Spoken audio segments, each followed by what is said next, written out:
Om Shri Sai Ram, Chapter 8. The following episode has a unique place in the series of miracles that have marked the amazing life of Ma.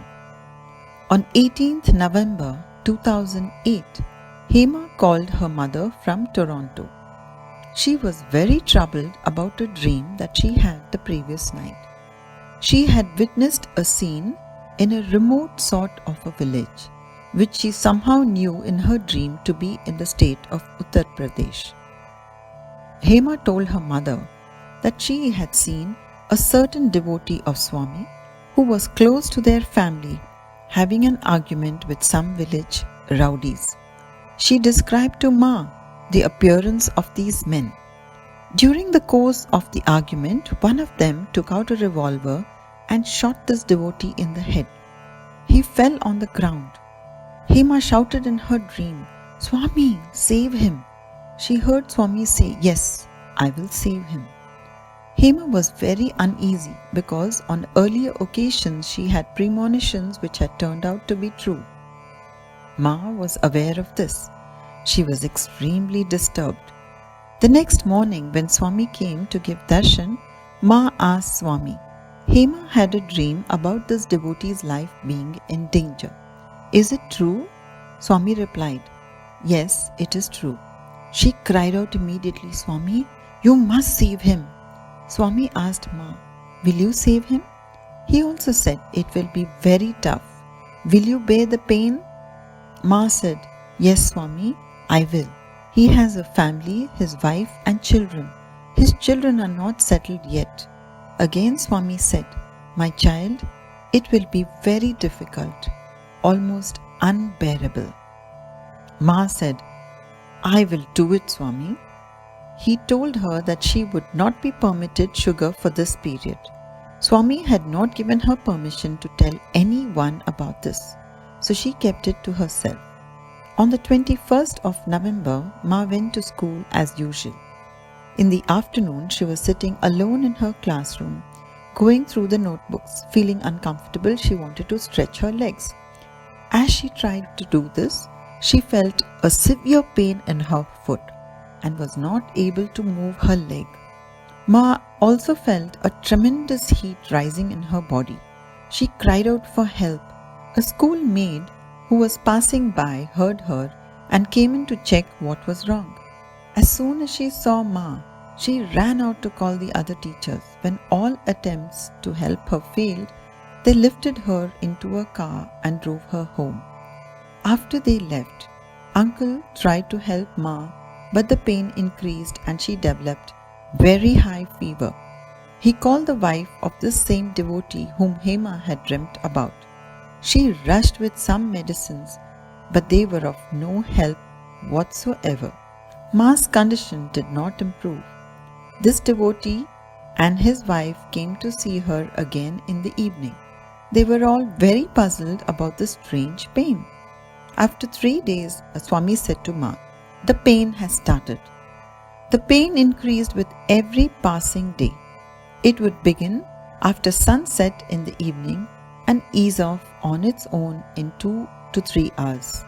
Though she had to miss school for as long as the fever lasted, Ma did not, even for a day, miss her morning namasmaranam or change its designated time. This devotee placed a dibbi in the mandir and prayed to Swami to bless with vibhuti for Ma. Swami blessed almost immediately. Though it did not help to ease the pain, Swami did not let the vibhuti in the dibbi get over. Every day he would refill it. This devotee was completely unaware of any danger to his life. When Ma's condition did not improve, Uncle got very upset. He wanted her to consult a doctor. The next morning, Ma asked Swami, "Swami, should I go to the doctor?" Swami said, "No, doctor."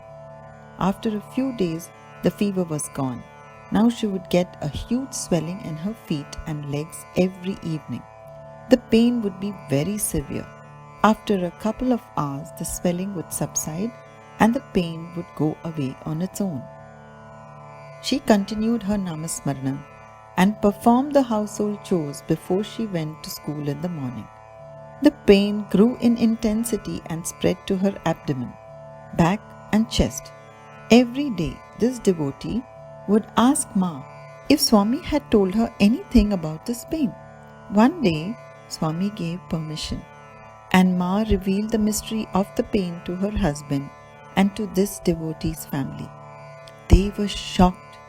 Swami had told Ma about the evil intentions of a senior manager in his company who had put an elaborate plan in place to eliminate this devotee so that he could take control of the business. Swami said to Ma that this devotee had never harmed anyone, including this man, and yet he wanted to take his life. They were overwhelmed by Swami's love and concern, and equally with Ma's compassion and sacrifice. One morning, Swami asked Ma, "My child, you are suffering a lot. Can you bear the pain?" Ma said, "Yes, Swami, I will." Swami would tell her where the pain would be that evening and say, "You have to bear it, my child." She would say, "Yes, Swami." Slowly, Swami began to reveal to Ma the identity of other employees in the company who were working against his interest and whose employment Swami wanted him to terminate. This devotee followed Swami's instructions implicitly. One morning, Swami directed Ma that he should immediately shut down a particular office of his company, and till the time that this was done, he should not visit that town. Swami said that there would be grave danger to his life if he went there. Though this devotee had removed all the other employees from his company, whom Swami had guided him to, he was still collecting sufficient evidence to remove the senior manager in an appropriate manner. The suffering became very intense. Ma would scream and cry in pain. She would run in the house in misery and desperation, tears running down her face. Those who were with her at that time, her husband, this devotee and his family, cried and prayed to Swami for relief. This continued for many days. Now, the pain would set in at about 8:30 in the evening and subside by about 10 o'clock. She began Namasmaranam at her designated time in the morning, but in her room. Uncle slept in the other room, knowing that Swami would come in the early hours of the morning to give darshan to Ma. Swami would instruct her on what was required to be done and comfort her with the loving concern of a mother. "I know you are suffering a lot. I suffer with you, my sweet child," he said. He would give her vibhuti and she would get ready as usual to go to school. She did not miss school as she felt that the studies of her class would suffer. She stood all days teaching her students. It was the school's annual function on that day. Ma had prepared her students for a dance performance. As the function began, the pain started. She rushed to the washroom, shut the door behind her, and cried out in agony. After some time, a teacher came looking for her and knocking at the door. She said, "Madam, are you okay? Please come out. Your program has to begin in 10 minutes. After 5 minutes, the pain became bearable. Ma composed herself, checked in the mirror, and rushed out. The show was a big success and everyone appreciated her efforts. Ishan was living with his grandparents at that time. He was only 13 years old, and the elders felt that it was not right for a child of his age to witness what was happening. He was asked to shut himself up in his room when Ma's pain began. He obeyed without questioning the elders. When the pain subsided and this devotee's family left, he would slowly walk out of his room, go to Ma and say, "Don't worry, Nani, you will be fine. Swami is there." Though it made him very upset to see his grandmother in that condition, he never questioned anyone. He had immense faith in Swami. On Thursday, bhajans continued as usual in the mandir. Ma would be in her bedroom. Many devotees would ask for her, as they were used to meeting her after bhajans. Uncle was always prepared with an excuse. Some regular visitors to Sai Nilayam may have found it odd, but they kept quiet. One morning, Swami blessed her with an Om locket and said, "My child, wear this. Nothing will harm you." The pain worsened. The family would recite the Gayatri Mantra, the Hanuman Chalisa, and the Mahamrityunjaya Japa in loud tones, praying for mercy and relief. The fury of the pain was unimaginable. Ma would cry and hit her head on the wall, but she never complained. Not once did it cross her mind to tell Swami that she would not be able to bear this agony. For the others, the days passed in prayer and a kind of dreaded anticipation of the evening. Swami visited her daily. Ma recalls Swami's love and concern during those days. She says that with immense faith she had surrendered to him. She thought of nothing except Swami's love and that she had to do the task that he had given her. She says that though she went through intense pain, she did not feel fear of the pain. Though she knew that the pain would visit her every evening, she also knew that since Swami had given it to her, he would take care. She had surrendered to his will completely. One day, a thought came to Ma. She wondered if this devotee had any doubts regarding what she was telling him about his business. After all, he had no apparent reason to believe that this employee had such plans. When Swami came one morning, she said, "Swami, please don't let anyone doubt my word." Swami said, "My child, he is your son. You have to save him. There is no question of any doubt. He will never doubt you." Then Swami said, "I will give you back your son." Ma said, "Swami, I am prepared to give my life, but nothing should happen to him." On the 9th of January 2009, Swami told Ma that only 1 month of the pain was left and that now its intensity would increase. He said that the pain would now shift to her head, back and abdomen. He also told her that it would be the severest in the abdomen. Swami said, "It will be very difficult. It will be unbearable." Ma said, "Swami, when you are with me, nothing is impossible." As Swami had said, the last month was agony of the worst kind for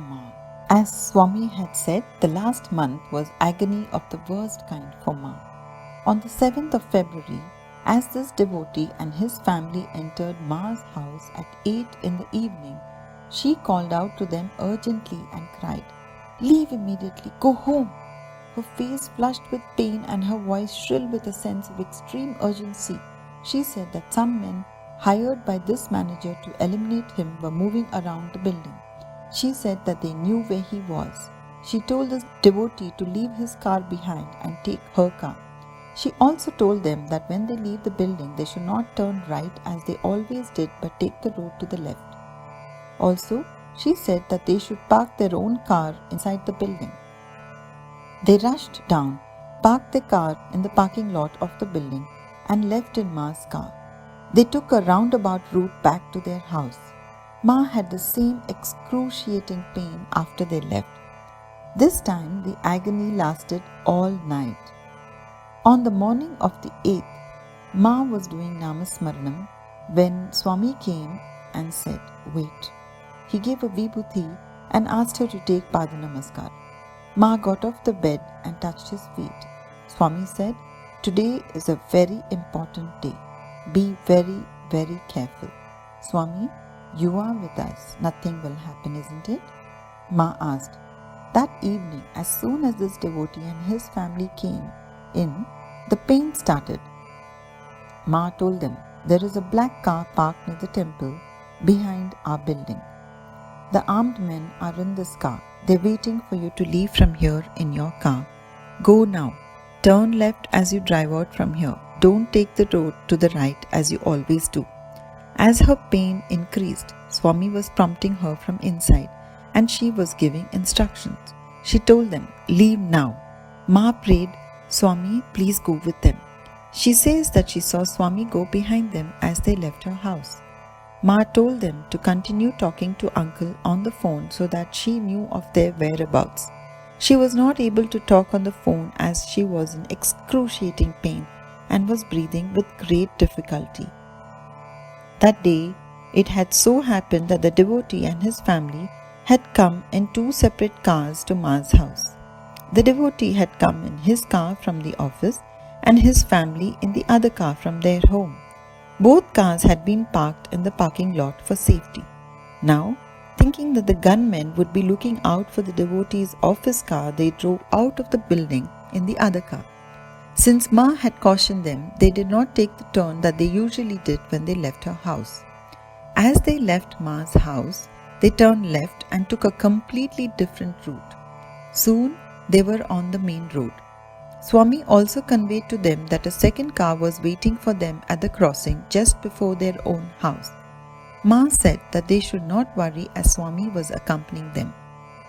As they drove on for another 10 minutes and approached the crossing just before their house, they saw that a big white car was parked on the side of the road.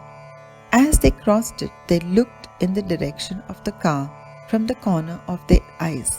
A dark-complexioned man, heavily built and wearing a white shirt, was sitting on the seat at the back. He had long hair and a heavy mustache.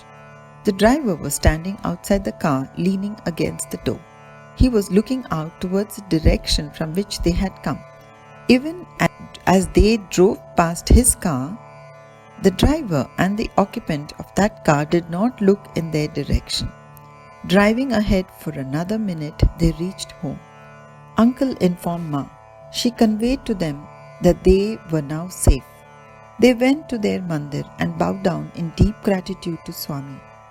Ma says that she had the worst pain that night and that it lasted all night. This time the pain was in her lower abdomen.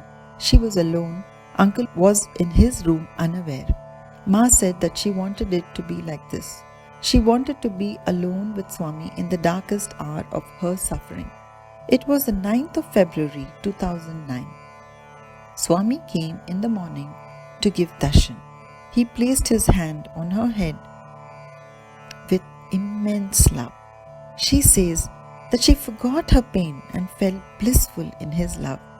Swami told her that it was the last day of her pain.